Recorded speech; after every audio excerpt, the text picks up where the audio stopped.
आपका लाडला पुत्र आ गया। किंतु तुम्हें कैसे पता कि मारुति आ गया? माँ हूँ, मन के नेत्रों से पुत्र के आने का संकेत मुझे पूर्व ही मिल जाता है।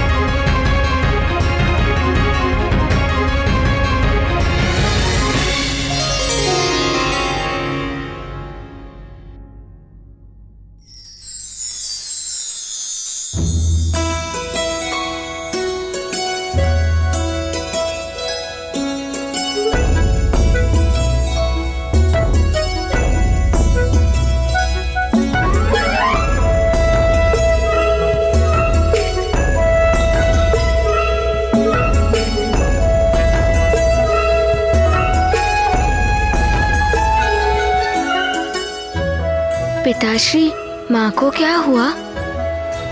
तुम्हारी माँ तुमसे रुष्ट हैं।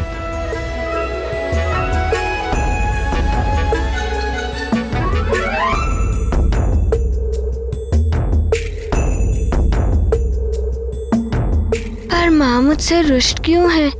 अब मैं क्या कहूँ पुत्र, तुम स्वयं जाकर पूछ लो।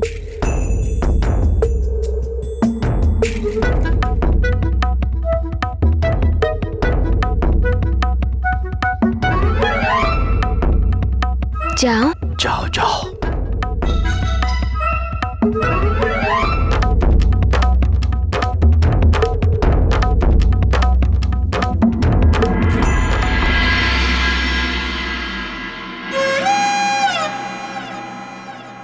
माँ, क्या आप मारुति से रुष्ट हैं?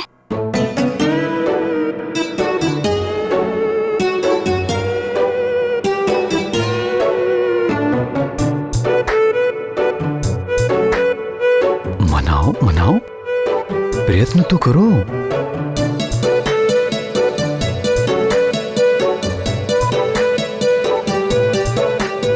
बताइए ना माँ, क्या आप मारुति से रुष्ट हैं? हाँ।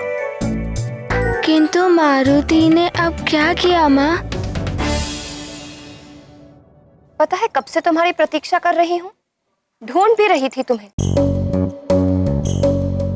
कहाँ चले गए थे बिना बताए? मारुति तो अपने मित्रों के साथ बाहर खेलने के लिए गया था माँ।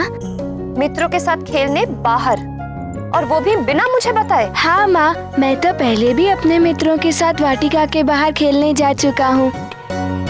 पुत्र, तुम अभी बहुत छोटे हो और छोटे बच्चों को अपने माता पिता को बिना बताए कहीं नहीं जाना चाहिए। परंतु क्यों पिताश्री? तुम्हें स्मरण है ना, जब तुम्हारी माँ हमें नहीं दिखी थी तो हम कितने व्याकुल हो गए थे। अंजना, अंजना! माँ! फिर सोचो, जब तुम हमें बताए बिना बाहर खेलने चले जाओगे, तुम्हारे ना मिलने पर हमारी क्या दशा होगी।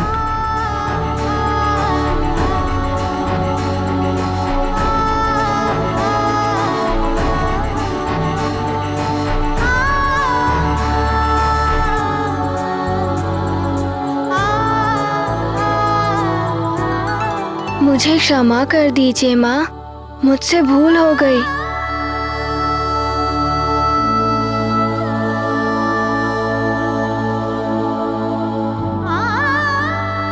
मुझे वचन दो पुत्र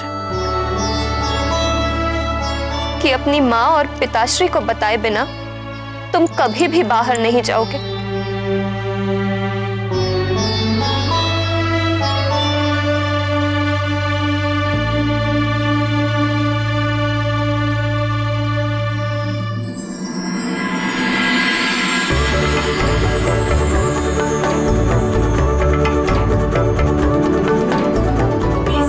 आपका पुत्र मारुति आपको वचन देता है कि मारुति आप दोनों को बताए बिना कहीं नहीं जाएगा।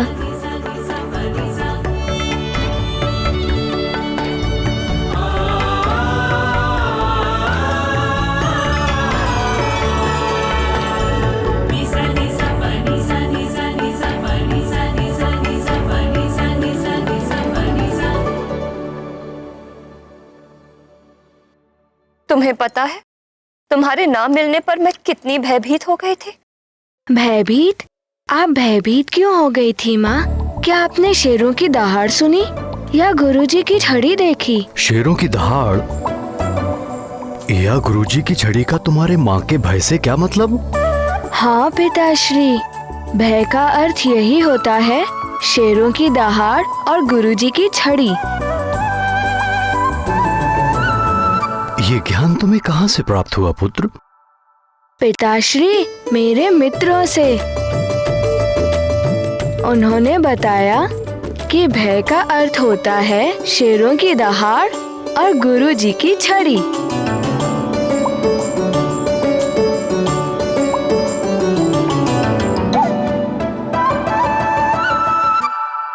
स्वामी, मैं समझाती हूँ।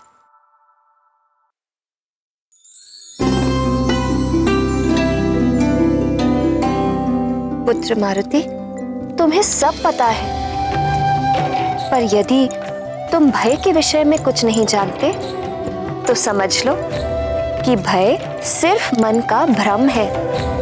भय कुछ होता ही नहीं है। परंतु माँ, मेरे मित्र तो। स्मरण है ना तुम्हें? मैंने समझाया था, तुम्हारे लिए माता पिता ही सबसे अच्छे मित्र हैं।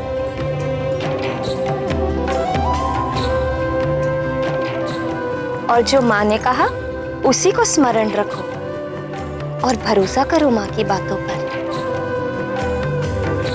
और स्मरण रखो कि तुम निर्भय हो, भय से तुम्हारा सामना कभी होगा ही नहीं। समझ गए माँ की बातों को? हाँ माँ, मारुति अब सब अच्छे से समझ गया।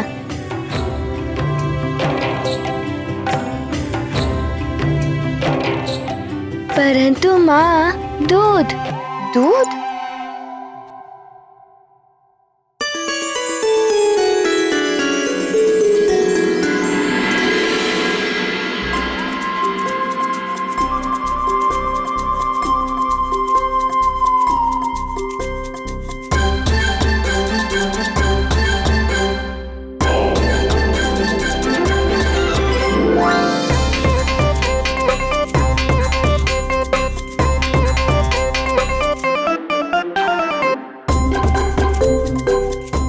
के विषय में इसे अच्छे से समझाया क्यों नहीं प्रिय? क्योंकि कोई भी माँ नहीं चाहेगी कि उसकी संतान कभी भी किसी भी भय का अनुभव करे। इसीलिए मैं भी यही चाहती हूँ कि मेरे पुत्र मारुति के जीवन, मन और मस्तिष्क में भय के लिए कोई स्थान न रहे। और फिर जो भगवान शिव के आशीर्वाद से संसार में आया, उसका भय से क्या नाता?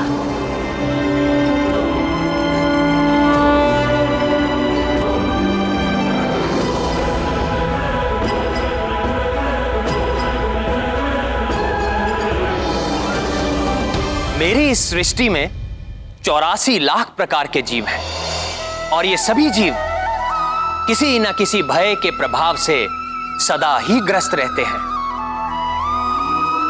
कितनी विचित्र बात है, मां के अंधकारमयी गर्भ में रहते हुए भी शिशु अपनी पूर्ण सुरक्षा का अनुभव करता है, किंतु जिस क्षण शिशु गर्भ के अंधेरे से संसार के प्रकाश में आता है, उसी क्षण प्रत्येक नवजात शिशु सर्वप्रथम भय का ही अनुभव करता है। अपने इस प्रथम अनुभव से उसका नाता या तो उसके अपने जीवन का अंत होने पर टूटता है, अथवा जीते जी मुझ में एकीकार होने के बाद ही जीव भय मुक्त होता है। स्वयं शिवजी के अंश मारुति तो सदा ही राममय है, उनसे अधिक भय मुक्त भला कौन हो सकता है इस संसार में। आज मैं किसी भी विद्यार्थी को अतिरिक्त गृह कार्य नहीं दे रहा हूं। मैंने जो आज शिक्षा दी है, घर जाकर आपको उसका अध्ययन करना है। अगले दिन इसी पाठ से प्रश्न पूछूंगा जय हो प्रभु। लगता है जो मैंने अपनी विनती पत्थर पर लिखकर आप तक भेजी थी, वो मेरी विनती आपने स्वीकार कर ली है। आज की कक्षा यहीं समाप्त होती है। आज सबका अवकाश है।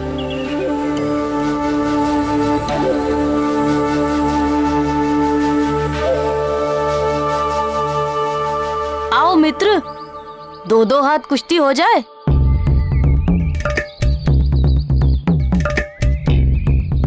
वो देखो, मारुति भी आ गया।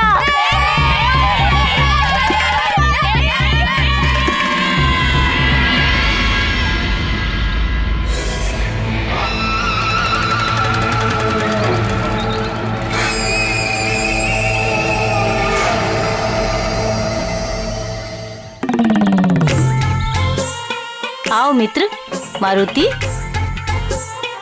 मित्र नील, क्यों ना मारुति और तुम्हारी कुश्ती हो जाए।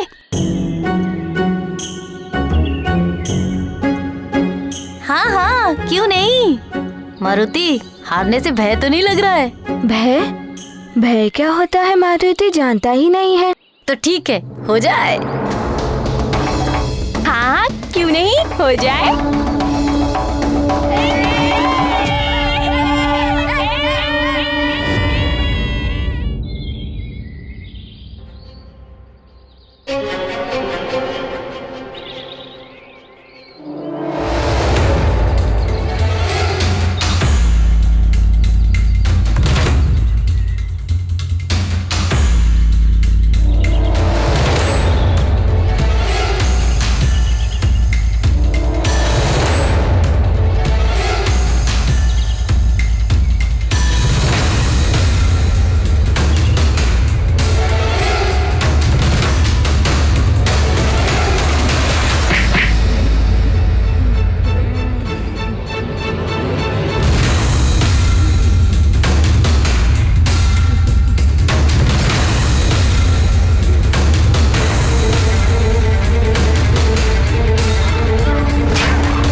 पर मित्र, मारुति भी कम नहीं है।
मुझे गुदगुदी क्यों कर रहे हो?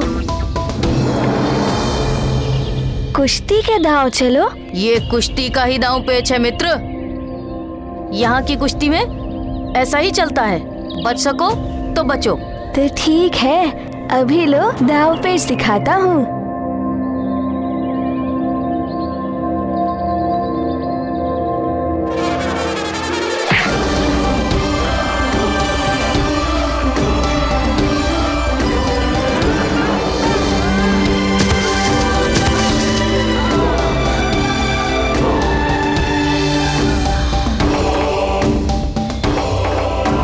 देख रहे हो मित्र, मारुति ने क्या टक्कर दी है।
जानता हूँ नील कि तेरे हृदय में भी वही कांटा चुभने लगा है।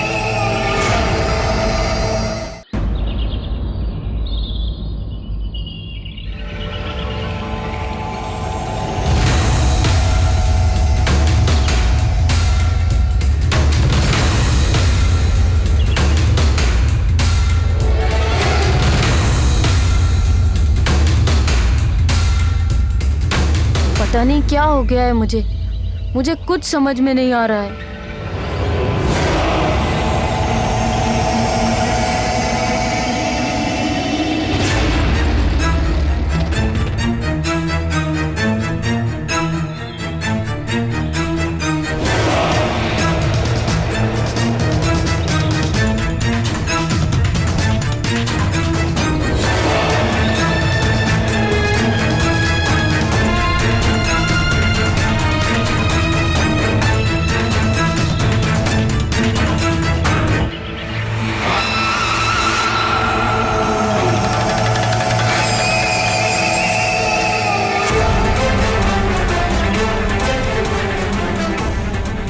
तुम्हारी उलझन का उत्तर मैं जानता हूं।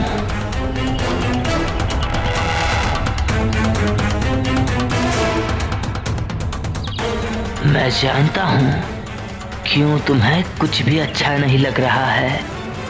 तुम अकेले हो गए हो, अपने मित्रों से दूर। अकेला? मित्रों से दूर? मैं अकेला हो गया हूँ? हाँ मित्र, उस मरकट के कारण तुम्हारे सभी मित्रों ने तुम्हारा साथ छोड़ दिया है। ये मरकट कौन है?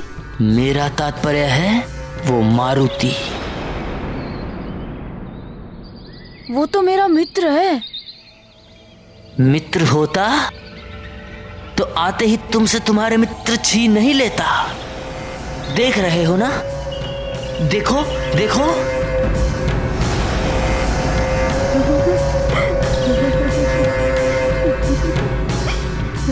तुम्हारे सभी मित्र तुम्हारे नहीं रहे, वो सभी अब मारुति के संग खेलना चाहते हैं।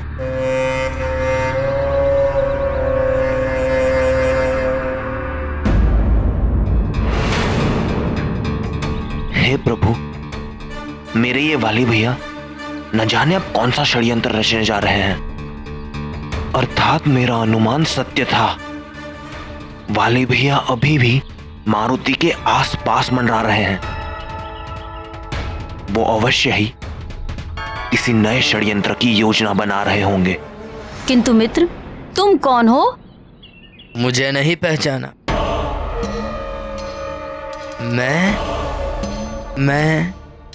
मैं महानतम,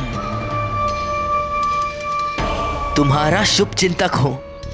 तुम्हें इस दुख के क्षण से निकालने आया हूं। दुख? कैसा दुख? क्यों, तुम्हें कोई दुख नहीं होता जब उस मारुति के कारण तुम्हें अपने सभी मित्रों से दूर अकेले खेलना पड़ता है? तुम्हें दुख नहीं होता जब गुरुजी के लिए पुष्प चुनने में तुम्हारे मित्र उस मारुति की सहायता लेते हैं? कुछ दुख तो होता है।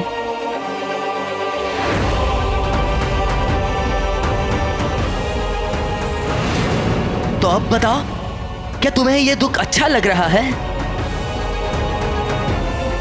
क्या तुम नित्य ही ऐसे दुखी रहना चाहते हो?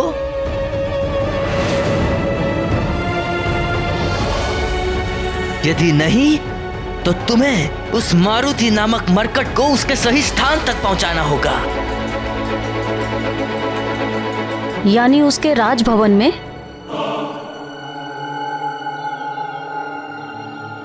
नहीं, उस मरकट का सही ठिकाना मैं तुम्हें बताऊंगा, किंतु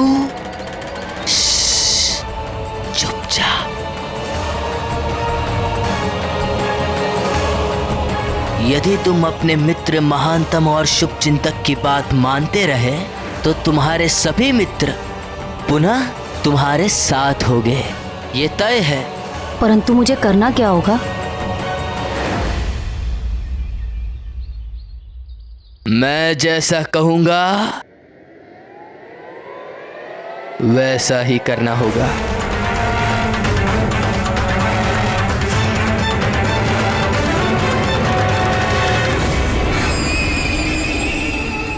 उस बालक को क्या समझा रहे हैं? अंततः वो करना क्या चाहते हैं? हे प्रभु, अब आप ही वाली भैया को सद्बुद्धि दे सकते हैं। वाली के अहंकार और मिथ्याभिमान ने उसकी बुद्धि हर ली थी। त्रिमूर्ति और उनकी शक्तियों के अतिरिक्त अहंकार की चोट से तो देवता तक बच नहीं पाते। अहंकार प्राणी को उसके लक्ष्य से भटका देता है और लक्ष्य से भटका हुआ प्राणी सदा ही अपनी हानि करता है। वाली भी उसी पथ पर अग्रसर था। प्रभु, पुनः वाली ने मारुति को वृक्षासुर तक ले जाने की कौन सी योजना बनाई?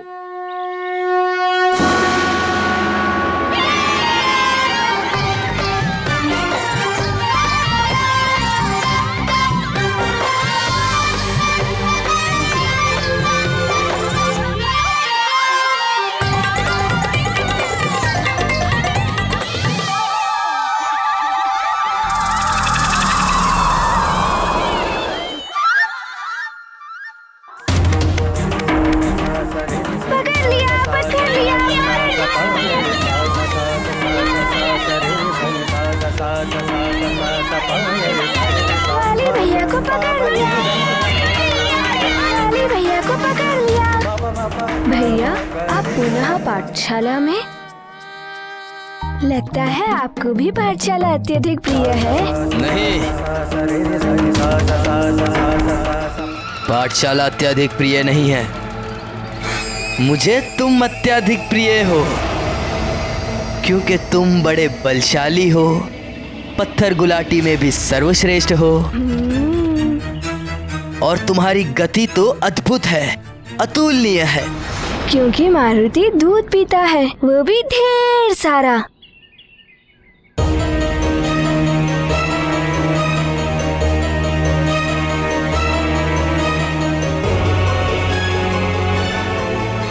मारुति, ये सब छोटे मोटे खेल छोड़ो, क्यों ना एक बड़ी प्रतियोगिता हो जाए।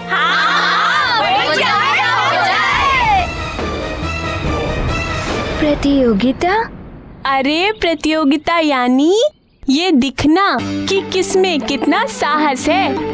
और कौन कितना अधिक बलशाली है। तब तो बड़ा आनंद आएगा। चलो अभी आराम करते हैं प्रतियोगिता। नहीं, अभी नहीं। अभी नहीं तब कब? हाँ, अभी नहीं, कल आराम करेंगे।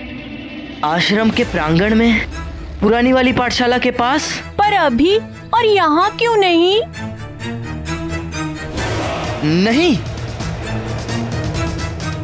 यहाँ अभी प्रतियोगिता संभव नहीं हो सकती। बड़े स्तर पर करनी है ना, तो खेल का मैदान भी तो बड़ा होना चाहिए। वैसी व्यवस्था भी तो करनी पड़ेगी, है ना? हाँ हाँ, सचमुच बड़ा आनंद आएगा। हाँ हाँ, बड़ा आनंद आएगा।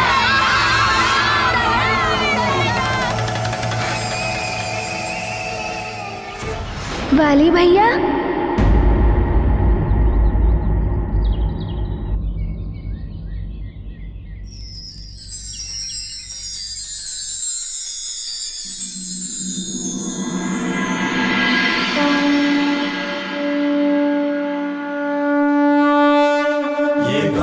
महाबली हनुमत की, रुचिकर लीला राम भगत की। जय जय जय रघुनंदन राम, जय जय जय महाबली हनुमान। दंभ क्रोध मोह ईर्ष्या माया, हृदय वाली ने कलुषित पाया। भैया आप बड़े अच्छे हो। चले पुनीति अटल रहे मारुति की प्रीति। विषधर कितने लिपटे जाते, चंदन विषमय नहीं हो जाते। गाथा महाबली हनुमत की, रुचिकर लीला राम भगत की। जय जय जय रघुनंदन राम, जय जय जय महाबली हनुमान। जय जय जय रघुनंदन राम, जय जय जय महाबली हनुमान।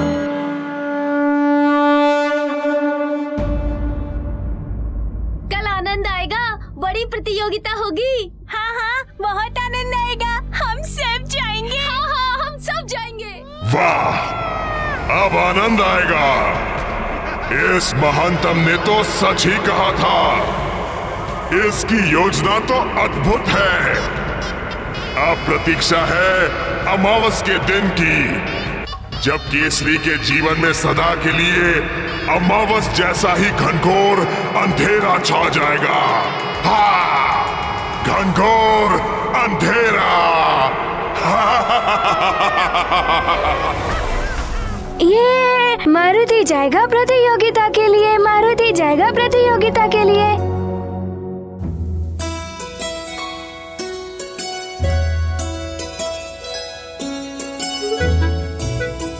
वाह प्रिय वाह, अति सुंदर अंग वस्त्र है ये।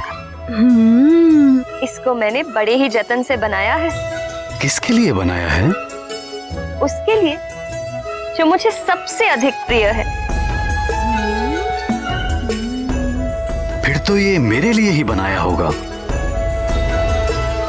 इसका रंग कितना लुभावना है, और इस पे लगे मोती तो देखो, बड़े प्यार से सजाए हैं। ये मुझ पर बहुत जचेगा। धन्यवाद।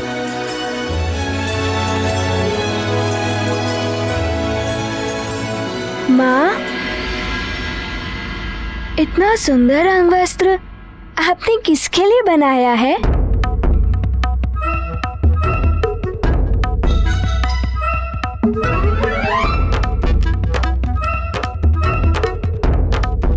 ये मैंने उसके लिए बनाया है जो मुझे सबसे अधिक प्रिय है। पता है, इसके एक एक मोती को मैंने बड़े ही जतन से पिरोया है, और इसके एक एक धागे में मेरा प्यार समाया है।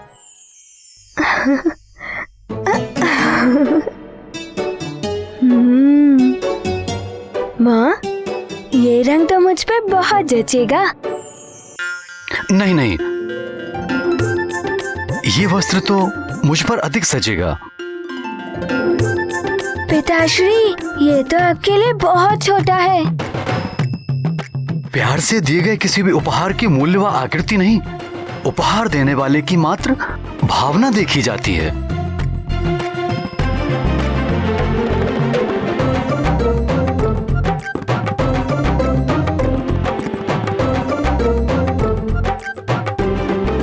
ठीक है पिताश्री, इसे आप ले लीजिए।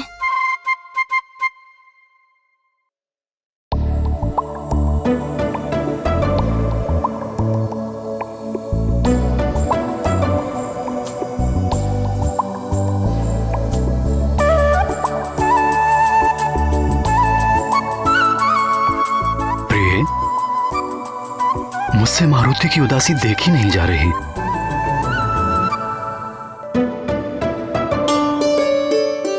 मुझसे भी इसकी उदासी देखी नहीं जाती स्वामी। हमें इसे सत्य बता देना चाहिए।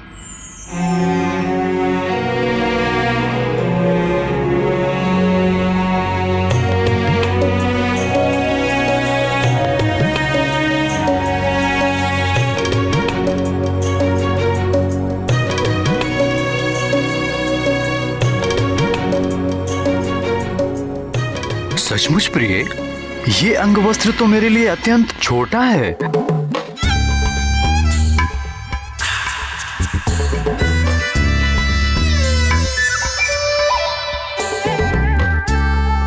देखा पिताश्री, देखा, मारुति ने भी तो यही कहा था ना पिताश्री।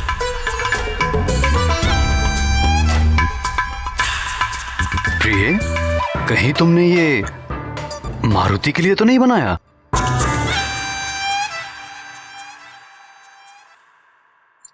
मैंने तो प्रारंभ में ही कहा था, ये उसके लिए है जो मुझे सबसे अधिक प्रिय है। और मारुति से अधिक प्रिय भला कौन हो सकता है मेरे लिए?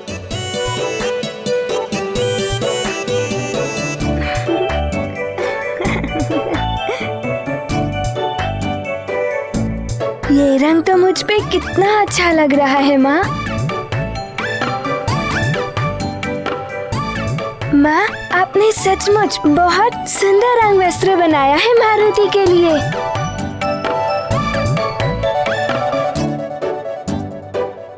देखा तुमने सखा, कैसा है ये माँ का बनाया हुआ अंगवस्त्र?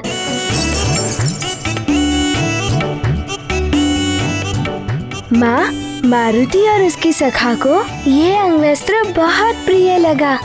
धन्यवाद माँ।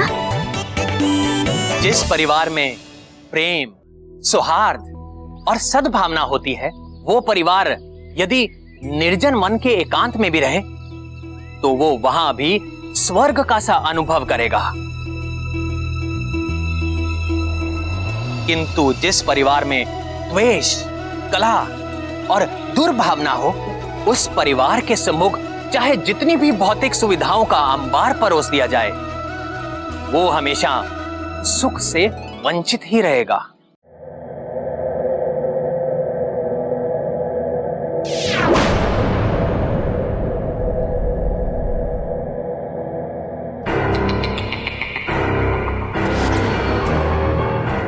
आप इतने बड़े हैं, परंतु आपको पता नहीं कि भूदेवी को प्रणाम करते हैं, उन पर थूकते नहीं।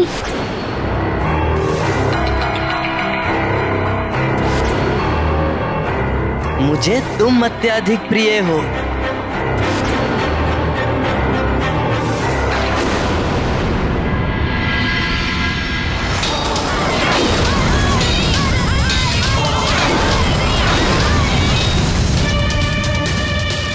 कहीं सच में मैं कोई भूल तो नहीं कर रहा हूँ? कहीं सच में उस मरकट पर भोलेनाथ की विशेष कृपा तो नहीं? कहीं सुग्रीव का कथन यथार्थ तो नहीं कि मैं अधर्म के मार्ग पर चल रहा हूँ?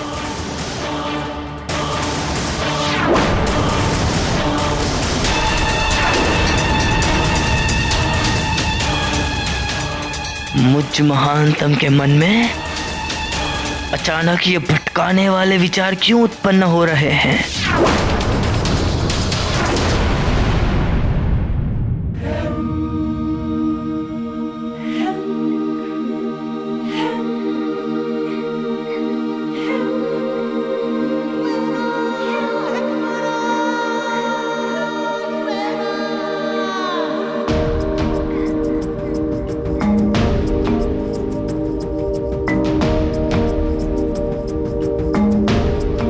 के द्वारा बनाए अंग वस्त्र कितने सुंदर हैं।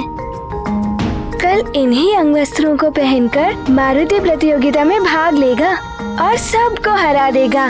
सबको हरा देगा?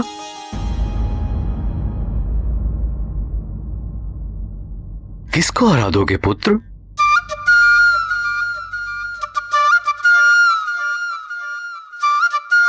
कल सबको क्यों हराओगे पुत्र? पिताश्री, कल मेरे मित्र ने एक प्रतियोगिता आयोजित की है और मारुति के सारे मित्र इस आयोजन में भाग ले रहे हैं और मारुति भी। कैसी प्रतियोगिता है ये? क्या क्या होगा इस प्रतियोगिता में? क्या होगा?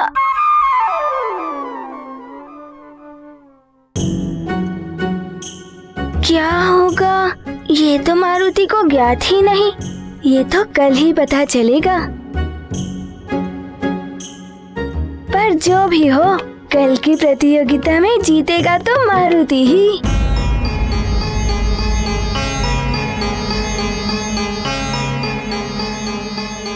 किंतु पुत्र, तुम तो अभी बहुत छोटे हो।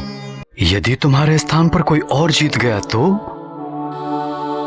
मारुति को बहुत दुख होगा।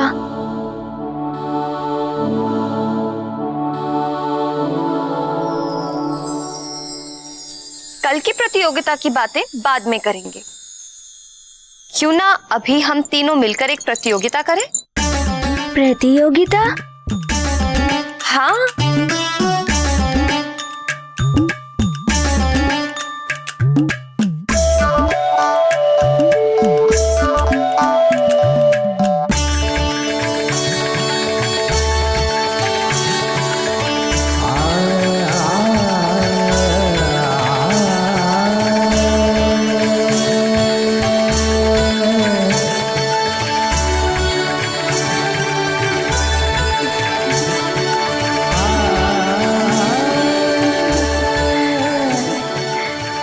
माँ, क्या इन लाल लाल सेबों को चट कर जाने की प्रतियोगिता है? नहीं पुत्र, हम इन सेबों से अपने सुंदर सुंदर भवन बनाएंगे। देखते हैं सबसे पहले सुंदर और दृढ़ भवन कौन बनाता है।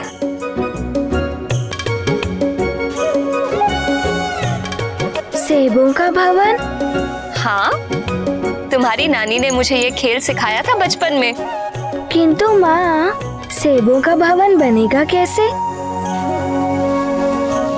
मैं बताता हूँ। इस प्रकार एक के ऊपर एक सेब रख के हमें अपना अपना भवन बनाना है।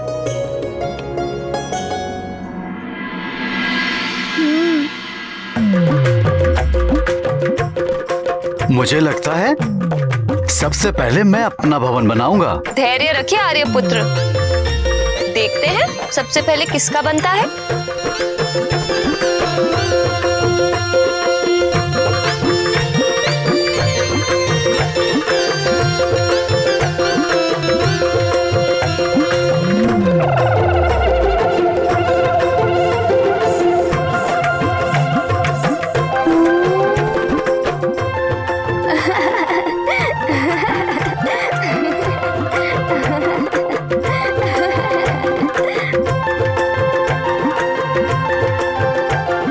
भवन तो बनने से पहले ही टूट गया।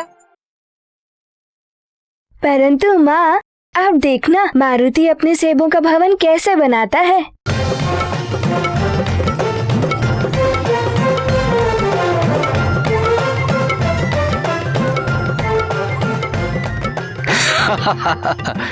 देखा, मैं जीत गया, मारुति हार गया। मारुति हार गया?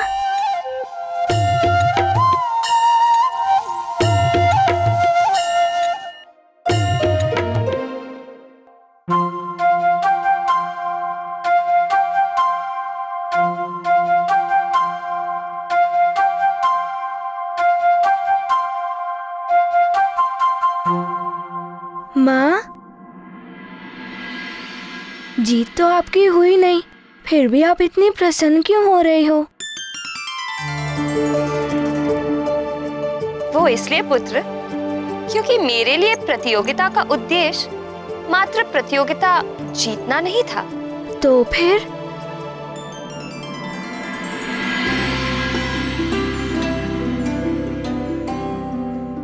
इस प्रतियोगिता में भाग लेने से मुझे मेरे अपनों के साथ सुखद समय व्यतीत करने का अवसर मिला और उसी से मेरा मन इतना प्रसन्न हो रहा है। तो क्या माँ किसी भी प्रतियोगिता में जीतना आवश्यक नहीं है? प्रतियोगिता में जीतना अति आवश्यक है पुत्र, किंतु उससे भी अधिक आवश्यक है प्रतियोगिता में अपना सर्वश्रेष्ठ प्रदर्शन करने की इच्छा शक्ति, जिसके लिए हमें भरपूर परिश्रम करना चाहिए। और फिर यदि प्रतियोगिता में जीत गए तो अति उत्तम, किंतु यदि किसी कारणवश हार का सामना करना पड़ जाए तो हौसला नहीं खोना चाहिए।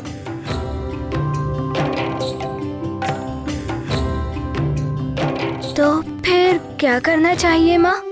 हमें उस हार से शिक्षा लेकर अपनी कमियों को दूर करने का अथक प्रयास करना चाहिए और पुनः दुगने उत्साह के साथ खेल के मैदान में उतरकर प्रतियोगिता में जीत कर दिखाना चाहिए। और हाँ, हमें ना तो कभी अपने विजय का अहंकार करना चाहिए और ना ही अपने हार के सामने हार माननी चाहिए। तो अब बताओ, कल प्रतियोगिता में जाकर क्या करोगे? मारुति कल प्रतियोगिता में सर्वश्रेष्ठ प्रदर्शन भी करेगा और खेल का आनंद भी उठाएगा।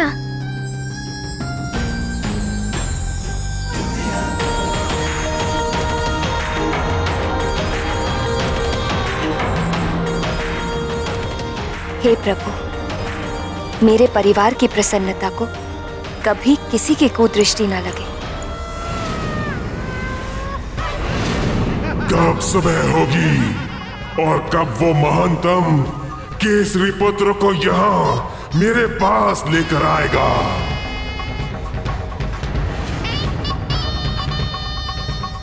आजा केसरी नंदन, मेरे आनंद धन।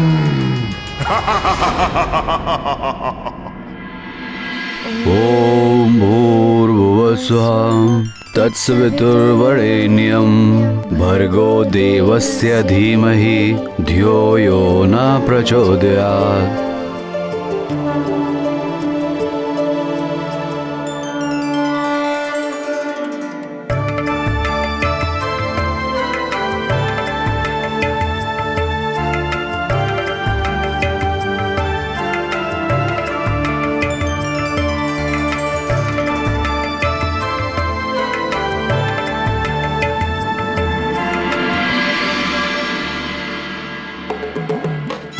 स्मरण है ना सखा?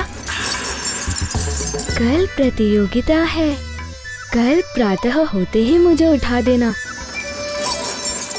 और स्मरण रखना सखा, भूलना नहीं।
प्रिय पुत्र, जागते हुए अपनी नटखट बातों और चेष्टाओं से मेरा मन मोहता रहता है।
और अब निद्रा देवी की गोद में विश्राम करते हुए भी कैसे अपनी मोहिनी मुस्कान से मेरे हृदय के शांत सागर में हलचल पैदा कर रहा है।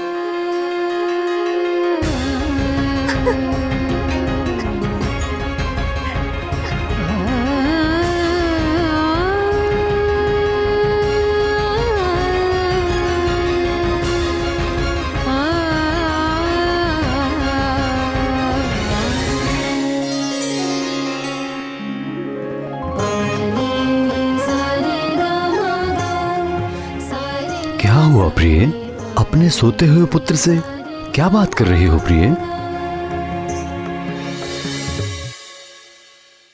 जागते हुए ये नटखट इतना अवसर ही कहाँ देता है कि मैं इसे जी भर के निहार सकूं। किंतु तुम ही तो मुझे समझाती हो कि सोते हुए संतान को निहारने से माता पिता की दृष्टि लगने का भय होता है।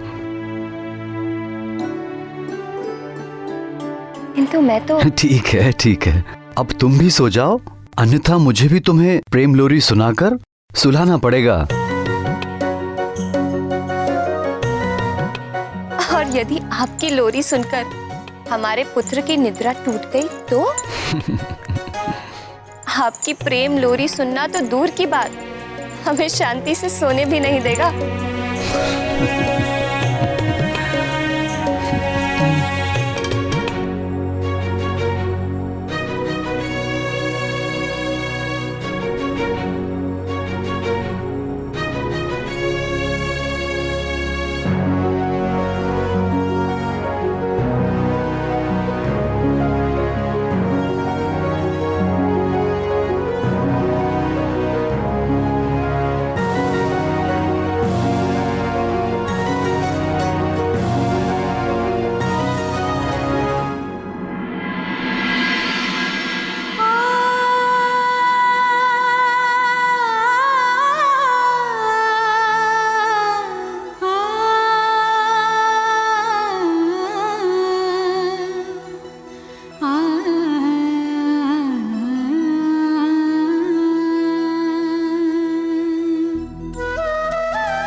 प्रिय,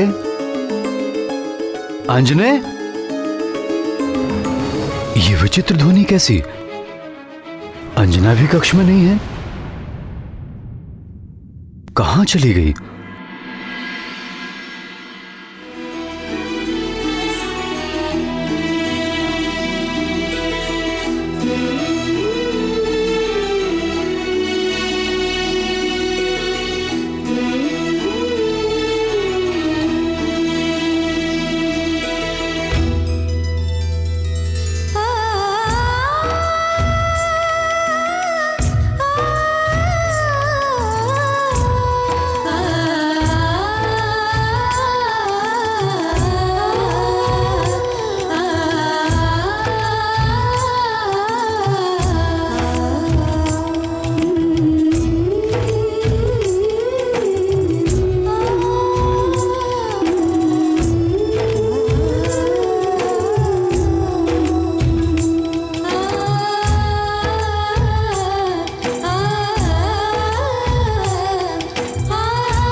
प्रिय।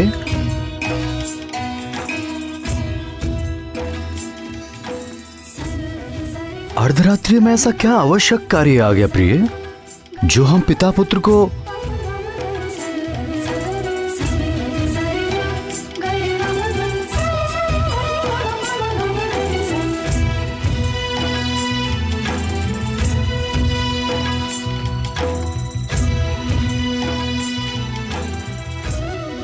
ये क्या लिखा है प्रिय?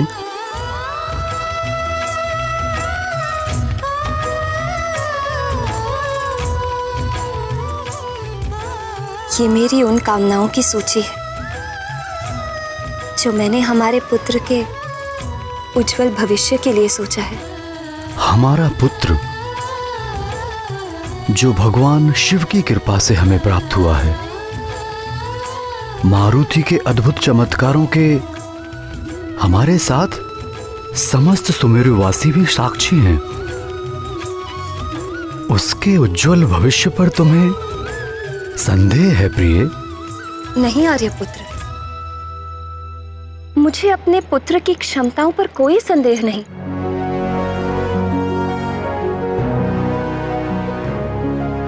किंतु मैं एक मां के हृदय को कैसे समझाऊं? देखूं तो क्या लिखा है तुमने?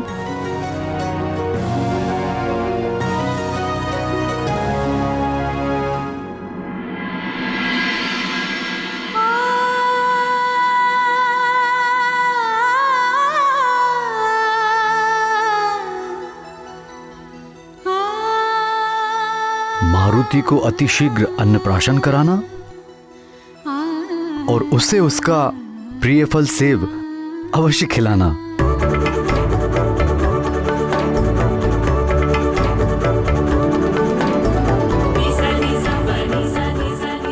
प्राणियों का आचार विचार, भावना, आकांक्षा और अंतरात्मा पर उनके द्वारा खाए जाने वाले अन्न का अत्यंत गहरा प्रभाव पड़ता है। इसीलिए संपूर्ण विधि विधान से अन्नप्राशन संस्कार कराने से हमारे पुत्र के मुख में जाने वाला अन्न का प्रत्येक दाना परिश्रम से अर्जित और प्रेम पूर्वक पकाया होगा। साथ ही ईश्वर का आशीर्वाद भी परिपूर्ण होगा। मारुति के लिए तुम्हारी कामनाएं प्रशंसा योग्य हैं, किंतु ये उसके बीच में सेब कहां से आ गया? क्या आपको स्मरण नहीं आर्यपुत्र? जन्म के दूसरे दिन ही मारुति सेब को देखकर कितना उतावला हो गया था।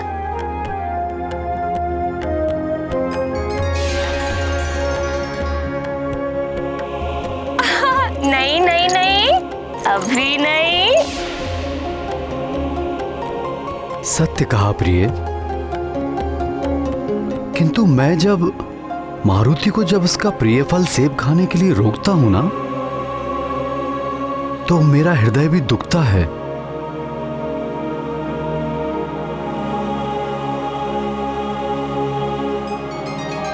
मारुति का उपनयन संस्कार करवाना। हाँ,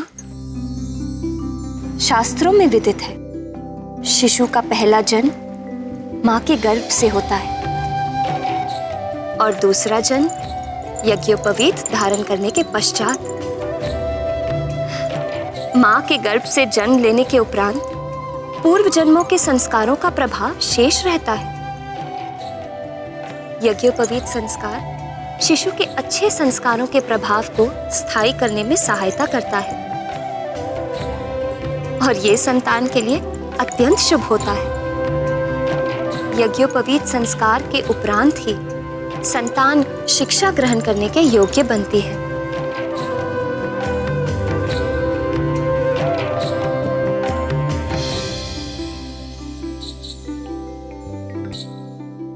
क्या हुआ आर्यपुत्र? क्या सोच रहे हैं? मैं सोच रहा हूं कि पिता होने के नाते मैं अपने पुत्र के बारे में ये सब क्यों नहीं सोच पाया।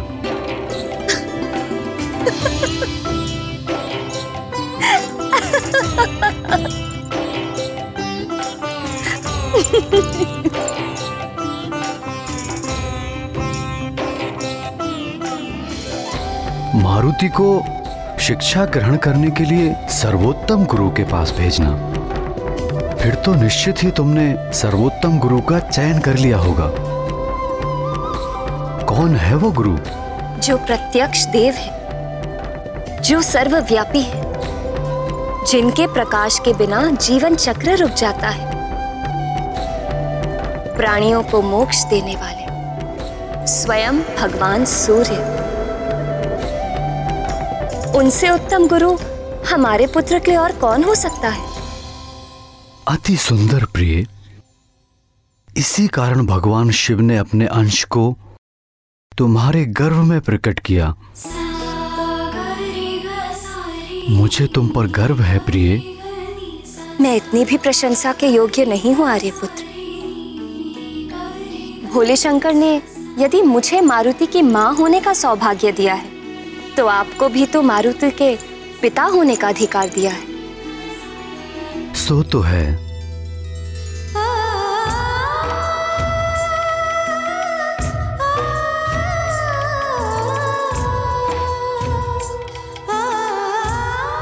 मारुति को भगवान विष्णु के अवतारों और श्री राम की कथा सुनाना, ताकि बाल्यावस्था से ही मारुति की ईश्वर भक्ति के प्रति रुचि जागे। भगवान विष्णु की कथा तो ठीक है, परंतु श्री राम की कथा स्मरण कीजिए। गौरी और उनकी गैया ने राम नाम से संबंधित प्रश्न के उपरांत हमें क्या बताया था?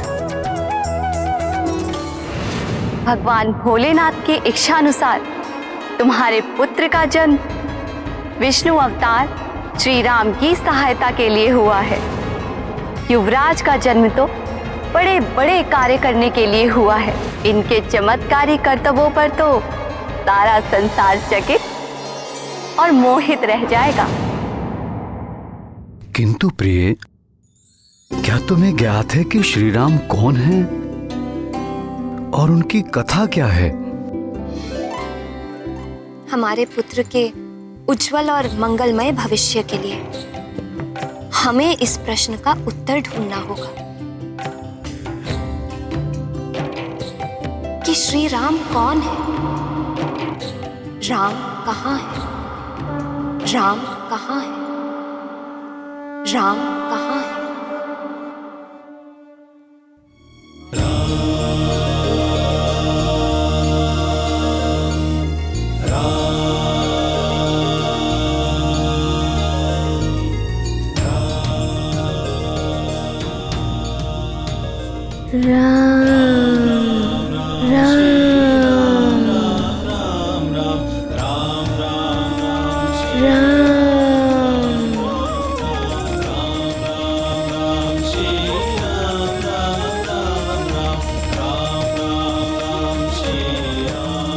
माँ, पिताश्री, हमारे पुत्र के लिए तुम्हारी पांचवी कामना क्या है प्रिय?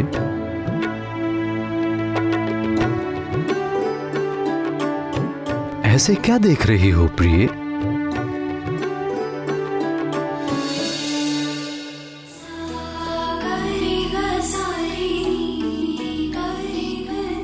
मेरी पांचवी कामना यह है आर्यपुत्र कि जैसे आपने मुझे अपनी अर्धांगिनी स्वीकार कर मुझे मारुति की मां बनने का सौभाग्य प्रदान किया,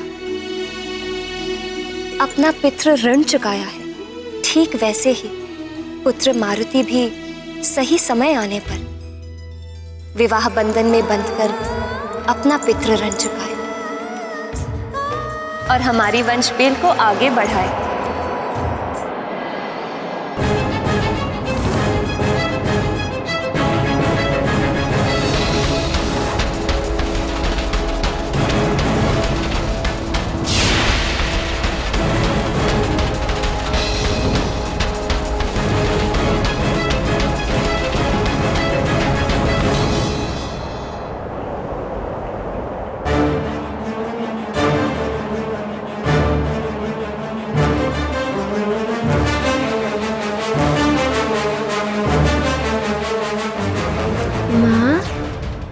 पिताश्री।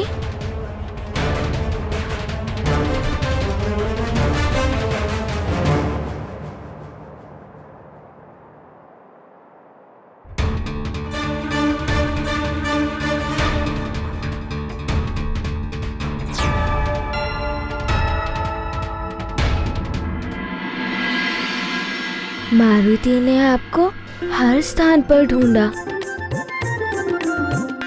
और आप यहाँ हैं, प्रभु के घर पे। अभी प्रभु के विश्राम का समय है। आपकी वार्तालाप से प्रभु की नींद में विघ्न पड़ रहा होगा।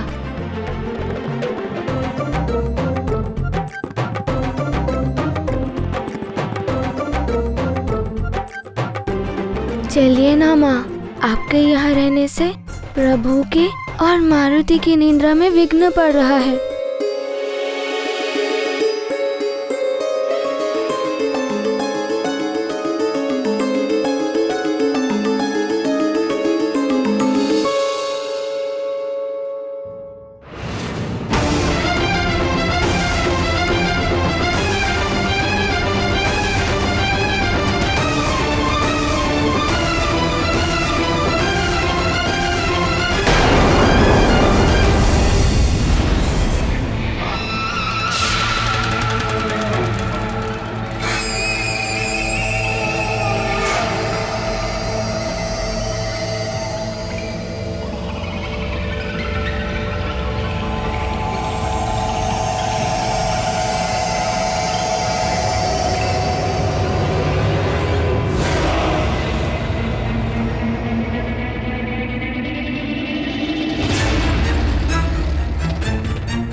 ये क्या हो रहा है मुझे? कहीं मैं सचमुच धर्म के मार्ग से भटक तो नहीं गया? माता, माता।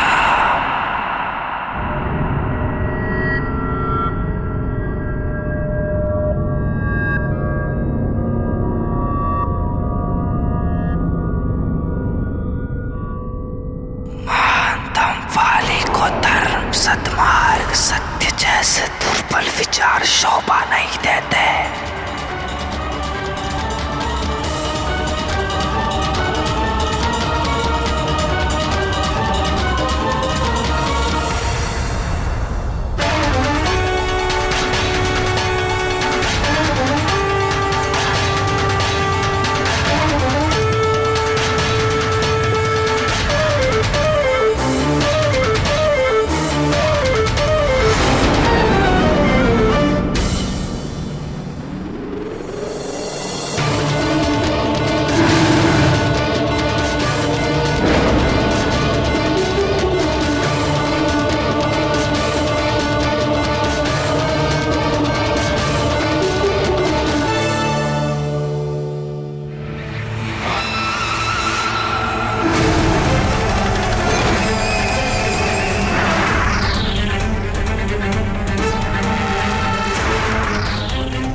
धर्म प्राणी को भयभीत करने का माध्यम है।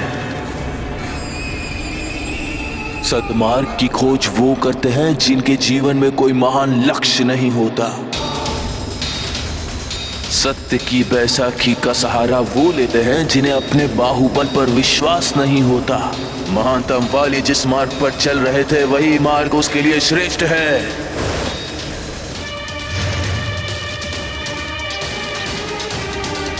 किंतु यदि सचमुच उस मरकट का जन्म भोलेनाथ की कृपा से किसी विशेष उद्देश्य की पूर्ति के लिए हुआ है तो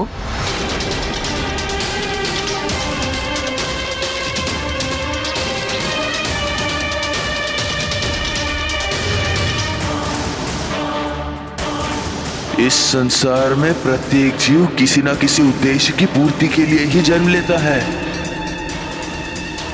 तुम्हारे जीवन का भी एक उद्देश्य है।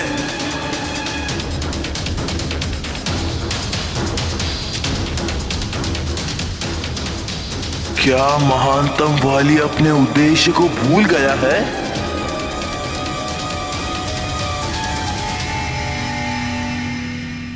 स्मरण करो,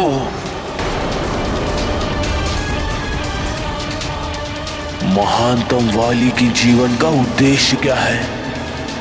स्मरण करो, स्मरण करो।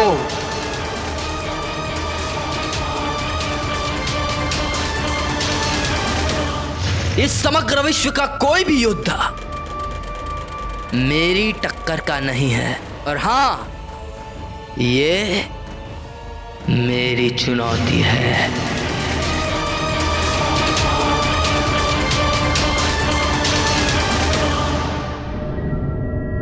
क्या कुछ स्मरण आया?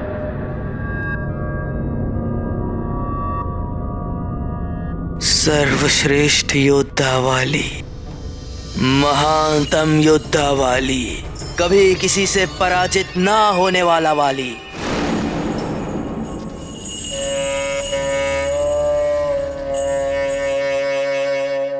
तो फिर अपने दुर्बल विचारों को अभी इसी क्षण त्याग दो और पूरा करो अपने महानतम योद्धा बनने का लक्ष्य। तो चलो आगे बढ़ो और मिटा दो अपनी राह में आने वाली हर बाधा को। मैं महानतम था, मैं महानतम हूं और मैं महानतम रहूंगा, और संसार सदा मुझे इसी नाम से जानेगा। मैं महानतम, महानतम वाली।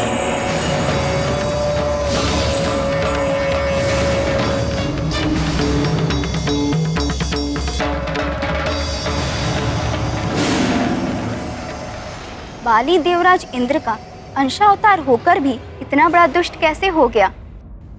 पर किष्किंधा नरेश ऋक्षराज से वाली और सुग्रीव का क्या संबंध है? और वे दोनों भाई कैसे हुए? किष्किंधा नरेश ऋक्षराज से वाली और सुग्रीव का नाता जितना विचित्र था, उतनी ही विचित्र है इन दोनों भाइयों के जन्म की कथा। वस्तुतः ऋक्षराज ब्रह्मदेव के मानस पुत्रों में से एक है। विवाह के कई वर्ष व्यतीत होने के पश्चात भी जब ऋक्षराज और उनकी पत्नी बिरजा को संतान सुख की प्राप्ति नहीं हुई, तब शोक से भरे ऋक्षराज को ब्रह्मदेव ने अपने द्वारा प्राप्त एक अद्भुत झील के विषय में बताते हुए कहा कि हिमालय के उत्तर में मेरे द्वारा वरदान प्राप्त एक अद्भुत झील है। उस झील की विशेषता यह है कि उसमें अपना प्रतिबिंब देखकर जो भी इच्छा की जाए तो अवश्य वो इच्छा तत्क्षण पूरी हो जाती है, किंतु स्मरण रहे भूलकर भी उस झील के जल का स्पर्श नहीं करें। मुझे भी सूर्य देव और इंद्रदेव जैसे प्रतापी पुत्रों की प्राप्ति हो।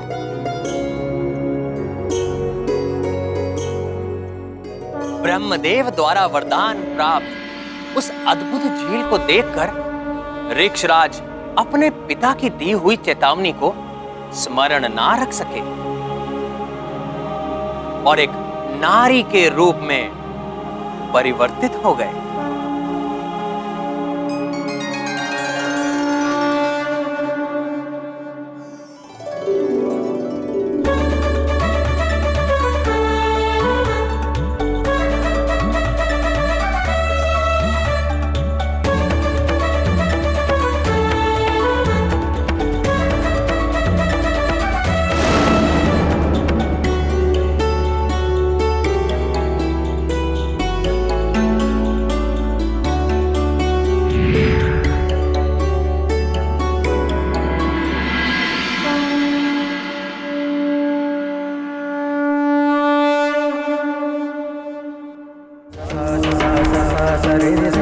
मैं इंद्रदेव, झील को मिले वरदान वश मैं तुम्हारी इच्छा पूरी करने आया हूँ ऋक्षराज।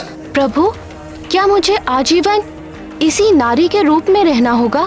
ऋक्षराज, तुम और मैं तो निमित्त मात्र हैं, यह एक दैवी लीला है, परंतु इसका समाधान भी है। चिंतित मत हो। अपनी इच्छा पूर्ति के पश्चात पूर्णमासी के दिन इस झील के जल को पुनः छूने से तुम्हें अपने वास्तविक रूप की प्राप्ति हो जाएगी। अब तुम अपना हाथ आगे बढ़ाओ।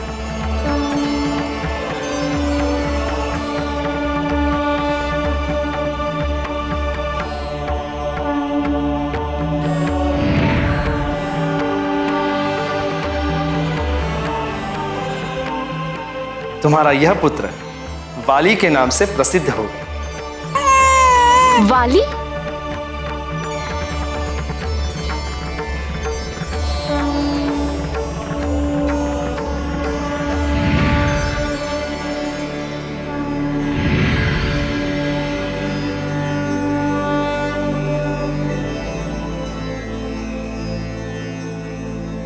अभी तो तुम्हारी अर्ध इच्छा ही पूरी हुई। मैं सूर्यदेव तुम्हारी इच्छा पूर्ति हेतु प्रस्तुत हूँ। झील में देखकर तुमने मेरे जैसा तेजस्वी पुत्र पाने की कामना की थी। अपने हाथ आगे बढ़ाओ।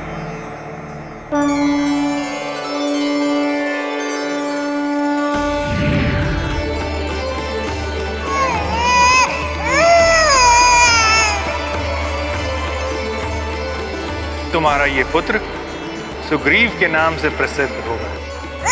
सुग्रीव?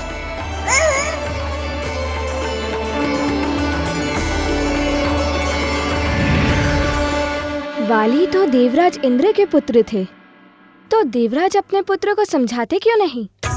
माता पिता का कर्तव्य होता है अपनी संतान के लालन पालन में किसी भी प्रकार की कमी ना होने दें। अच्छी शिक्षा दीक्षा, अच्छा आचार विचार, अच्छा आहार व्यवहार, ये सब माता पिता का उत्तरदायित्व है। परंतु संतान अपने कर्म के लिए स्वयं उत्तरदायी होती है।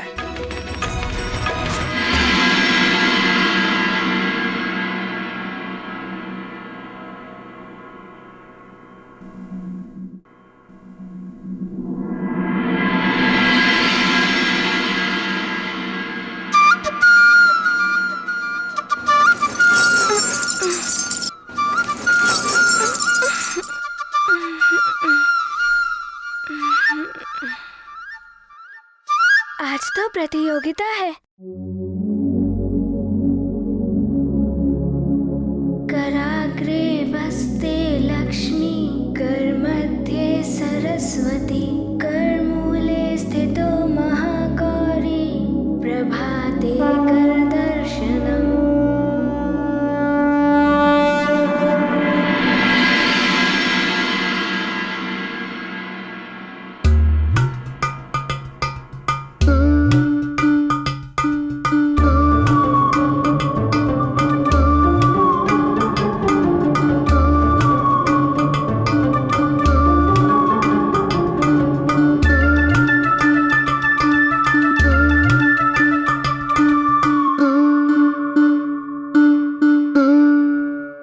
समुद्रवस्ने देवी, पर्वतस्तन्मण्डिते, विष्णुपत्नी नमस्तुभ्यं, पादस्पर्शं क्षमस्व मे।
अब देखना मारुति क्या करता है।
गई सारी तैयारी।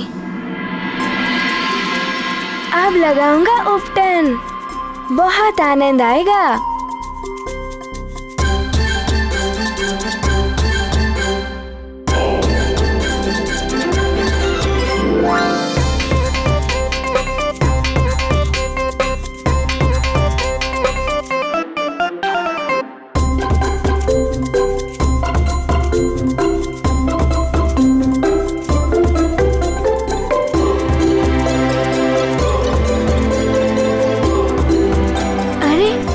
इसमें तो जल है ही नहीं, अब मारुति क्या करेगा?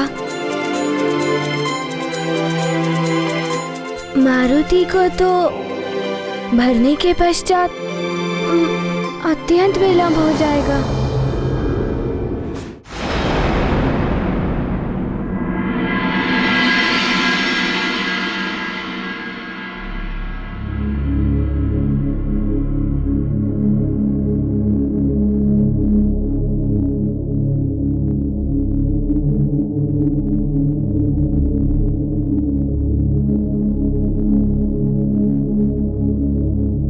पुत्र मारुति प्रातः उठते कहाँ चला गया?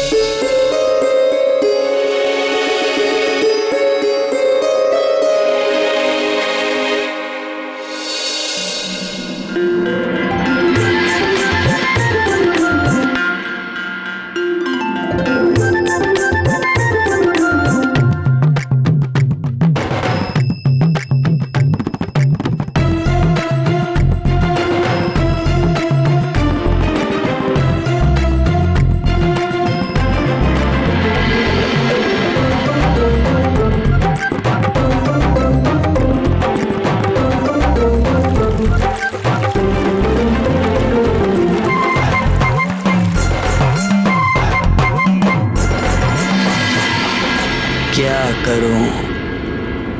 मुझ महानतम वाली के उद्देश्य की पूर्ति के लिए कौन सा शस्त्र श्रेष्ठ रहेगा?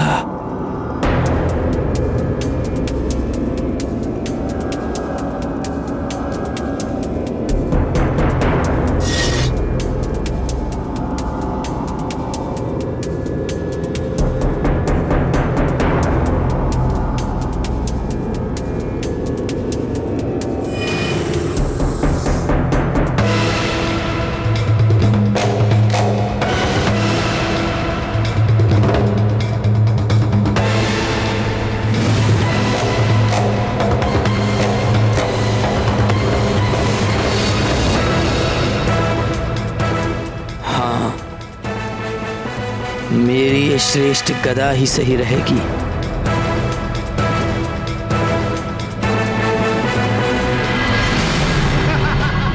अब आएगा केसरी नंदन, मेरे आमोद वन।